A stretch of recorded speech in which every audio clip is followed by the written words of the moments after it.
जन्म कुंडली का सप्तम भाव जीवन साथी, वैवाहिक जीवन, बिजनेस पार्टनर और प्रत्यक्ष शत्रु का भाव है। केतु इस भाव में उच्च का या शुभ ग्रहों से दृष्ट होकर बैठता है। मैं प्रारंभ में यहां पर बता देना चाहता हूं, आपको केतु का फल जानना है, इसके लिए मंगल पर फोकस कीजिए।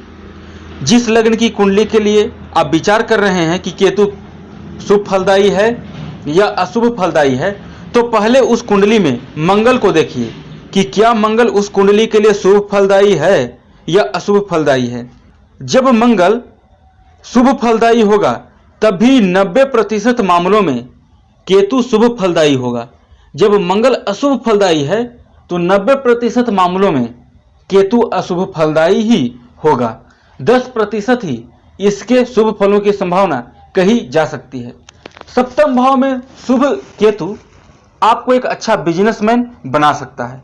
बस केवल यही एक शुभ प्रभाव इसका देखने को मिलेगा, क्योंकि केतु सप्तम में होगा तो राहु नेचुरली लगन में रहेगा, और लगन में जब राहु रहेगा तो आपके व्यक्तित्व में कभी स्थिरता नहीं रहने देगा। आपके व्यक्तित्व को हमेशा भटकाने का काम ये करेगा। वहीं इसकी पंचम दृष्टि एकादश भाव पर, तो लाभ के लिए अच्छा है। क्रूर ग्रह है, एकादश भाव को देखता है तो लाभ के लिए, इच्छा पूर्ति के लिए अच्छा है। बिजनेस से इच्छा पूर्ति अच्छा कॉम्बिनेशन बन रहा है। लगन में राहु रहेगा तो केतु की दृष्टि। जो लोग ज्योतिषी बनना चाहते हैं उनकी कुंडली में केतु का शुभ फलदायी होना अति आवश्यक है, क्योंकि केतु इंट्यूशन पावर देता है।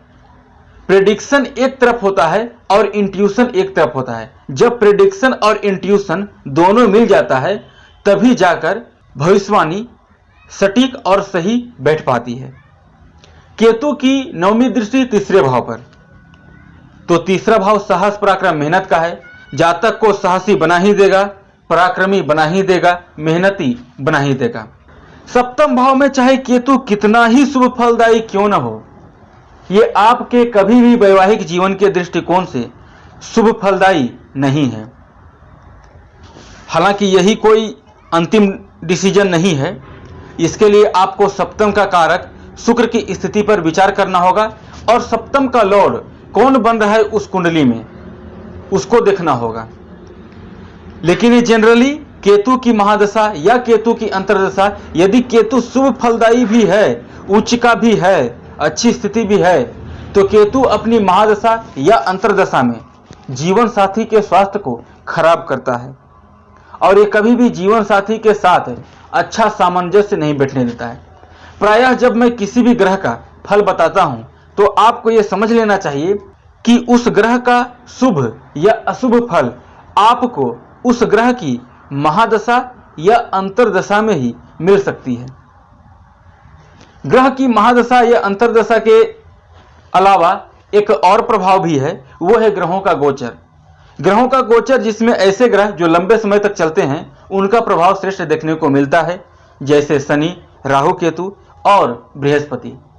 ये ग्रह किसी भी भाव में बैठते हैं तो लगभग एक वर्ष से ज्यादा, 1.5 वर्ष, 2.5 वर्ष, 3 वर्ष भी रहते हैं। तो इसमें आपको केतु के शुभ फलों पर विचार करने से पूर्व आपको मंगल के शुभ अथवा अशुभ फल को देखना होगा। यहां पर केतु यदि किसी शुभ ग्रह के साथ बैठता है तब भी शुभ फलदायी नहीं है, और किसी पापी ग्रह के साथ बैठता है तब तो और भी शुभ फलदायी नहीं है। ये तो वही कहावत लागू हो जाएगी, ए पिंपल अपॉन एन अल्सर, यानी एक तो करेला है ही, ऊपर से और नीम चढ़ गया। सप्तम भाव में केतु के अलावा कोई भी ग्रह, क्रूर ग्रह बैठ जाए, सूर्य बैठ जाए, मंगल बैठ जाए अथवा पापक ग्रह शनि बैठ जाए तो एक विवाह टूट जाती है। किंचित मात्र भी शुक्र पर शनि की, मंगल की, सूर्य की या राहु का प्रभाव आ जाए तब